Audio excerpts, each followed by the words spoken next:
সুন্দৰ প্ৰাকৃতিক দৃশ্যৰে ভৰপূৰ এখন গাঁও। এই গাঁওখন হ'ল ভেৰভেৰি। চানডুবিৰ পৰা প্ৰায় 3 কিলোমিটাৰ দূৰত অৱস্থিত এই গাঁৱত গুৰু বিহুৰ দিনা কুলসী নৈৰ পাৰত গুৰু গা ধুবৰ কাৰণে মানুহ বা ৰাইজে এনেদৰে আহে। ইতিমধ্যে আহি পাইছে।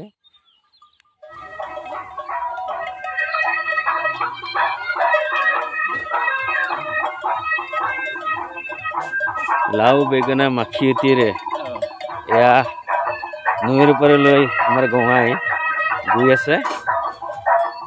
আজি গুৰু বিহুত কুলসী নৈৰ পাৰত এনেদৰে গুৰু গা ধুৱাব। লাও খা বেঙেনা খা বছৰে বছৰে ডাঙৰ হৈ যা, মায়েৰে সৰু বাপেৰে সৰু তই হবি বৰ গুৰু। এনেদৰে আজি কুলসী নৈৰ পাৰত গুৰুক গা ধুৱাই গঙাই গুৰু বিহু উদযাপন কৰিব।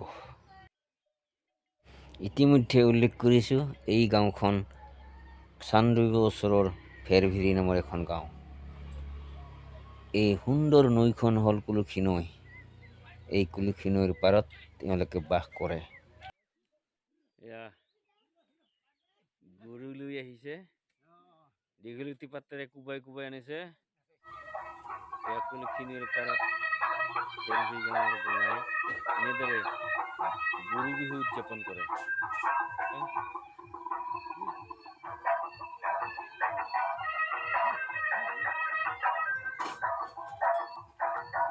উদযাপন কৰে। এয়া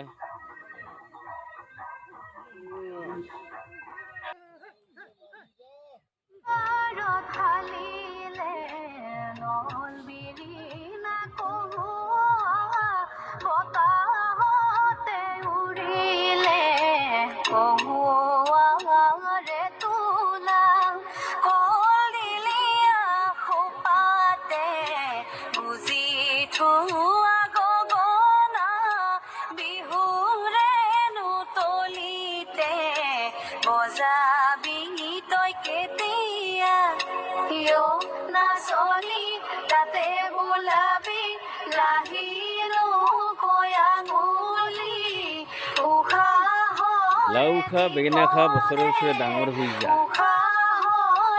এয়া হ'ল গুৰু বিহু।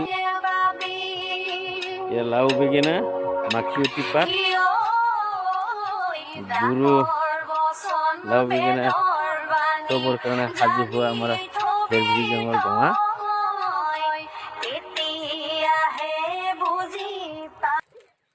প্ৰত্যেক বছৰে নেকি গা ধোৱা না গুৰু?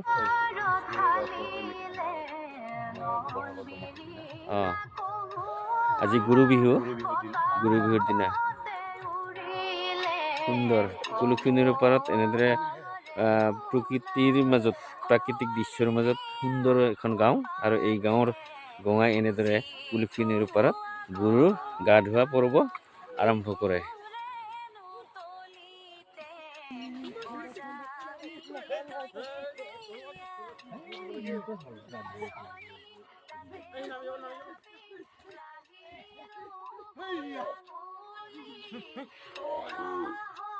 আই সৰু বাপৰে সৰু তই হবি বৰ গুৰু।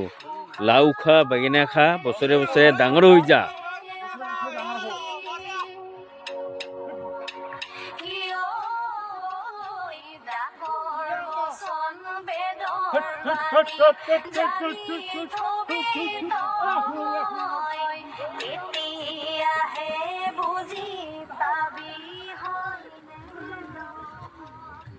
লাও খা বেঙেনা খা বছৰে বছৰে ডাঙৰ হৈ যা।